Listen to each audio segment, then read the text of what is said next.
നമ്മുടെ അടുത്ത് വന്ന് തടവാൻ പറയും കേട്ടോ. അപ്പം നമ്മൾ സ്നേഹിച്ചുകൊണ്ടിരിക്കില്ലേ, ഇടയിൽ വെച്ച് ഒറ്റ കടിയാണ്. ഈ പാമ്പൊക്കെ കൊത്തില്ല അതുപോലെ എനിക്ക് കൈക്ക് ഒരു ദിവസം എല്ലിലേക്ക് അങ്ങോട്ട് തട്ടിപ്പല്ല്. മുറിയൊന്നും ആയില്ല, എല്ല് നല്ല വേദനയുണ്ട്. കുഞ്ഞിമോ എന്തിനാണ് അവനെ തോണ്ടാൻ പോണ് നീ? എന്താടി? ഞാൻ സ്നേഹിക്കാൻ പറ്റില്ല, കടിക്കാനല്ല, എനിക്ക് പേടിയാണ്. എനിക്ക് ചെറിയൊരു വേദന തട്ടിയാലും പണ്ടൊന്നും അങ്ങനെ ഇതില്ല. ഇപ്പം കുറച്ചായിട്ട് എനിക്ക് അങ്ങനെയാണ്. എന്തെങ്കിലും ചെറിയൊരു കത്തി തട്ടി അല്ലെങ്കിൽ ഒരു സൂചി കുത്തിയാൽ അതിന് തല്ലാൻ പോയി. എനിക്ക് നിൽക്കട്ടോ ഒന്ന് ആ കുട്ടിനെ തല്ലോ നീ. ഇതാ പഠിച്ചോനേ, കുട്ടിനെ തല്ല. അവൾ ഇറങ്ങിപ്പോണ വയ്ക്കുക.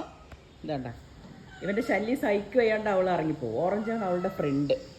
ഇനി കുറച്ച് കഴിഞ്ഞാൽ കയറി വരും. ഇതാ സിംബ ഇവിടെ വാ. സിംബാക്ക് നല്ല വളവുണ്ട്. നമ്മുടെ വലിയ സിംബാനിപ്പോൾ വലിയ കൂട്ടിലാക്കി. ഐശുവിനെ ഞാൻ ഇങ്ങോട്ടാക്കി. ഐശു അപ്പിയിട്ട് വെച്ചിട്ടുണ്ടെങ്കിൽ വൃത്തിയാക്കണം. അപ്പിയിട്ട് ഞാൻ അപ്പിയിട്ടിട്ട് സ്വത്തെ അമ്മ വാരിക്കള കേട്ടാ. മാറമ്മ അമ്മ വാരമ്മ ഉണ്ടോ?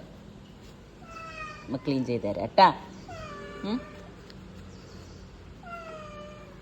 എന്നിട്ട് ഡെയിലി ഇതൊക്കെ ക്ലീൻ ചെയ്യണം. പിന്നെ നമ്മൾ ഇഷ്ടം കൊണ്ട് ചെയ്യണമല്ലോ, അതൊന്നും പിന്നെ ഒരു പ്രശ്നമില്ല. നിൽക്കടി പൊന്നെ അത് വൃത്തിയാക്കട്ടെ.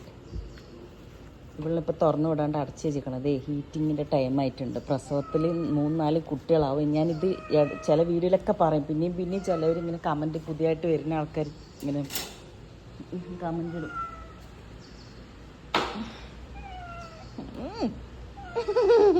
ഛർദിക്കാൻ തന്നെ എൻ്റെ ഒരു ചിമ്പ. ഞാൻ ഇവനെ തൊടില്ല. ഇത് പറഞ്ഞു പഠിപ്പിക്കുക.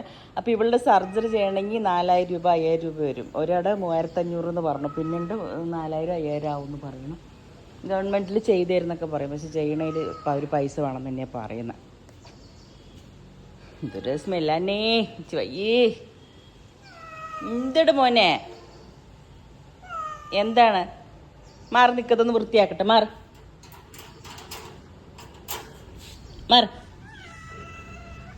എന്നെ കടിക്കാൻ വരരുത് കേട്ടോ. അതൊക്കെ വൃത്തിയാക്കട്ടെ. മാറാടുന്നു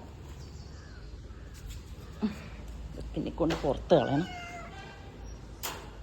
അപ്പോൾ ഇവിടെ സർജറി ചെയ്യാനുള്ള എമൗണ്ട് ഇപ്പം എൻ്റെ കയ്യിലില്ല. ഞാൻ കുറച്ച് ബുദ്ധിമുട്ടിലാണ് ഇരിക്കുന്നത്. നമുക്ക് പല കാര്യങ്ങളും ചിലവ്. പിന്നെ എൻ്റെ എനിക്ക് കുറച്ച് സുഖമില്ലാണ്ടിരുന്ന 5-6 മാസത്തോളമായി ട്രീറ്റ്മെൻറ്റും കാര്യങ്ങളായി. കണ്ട ഇവനെയും കൊണ്ട് ഞാൻ തോറ്റല്ലേ പടച്ചോൻ. എല്ലാവരുടെയും തല്ലാൻ നടക്കണ്. ഇനി നിന്നെ ഞാനൊരു കൂട്ടിൽ അടച്ചിട്ടോട്ട് ഞാൻ വേള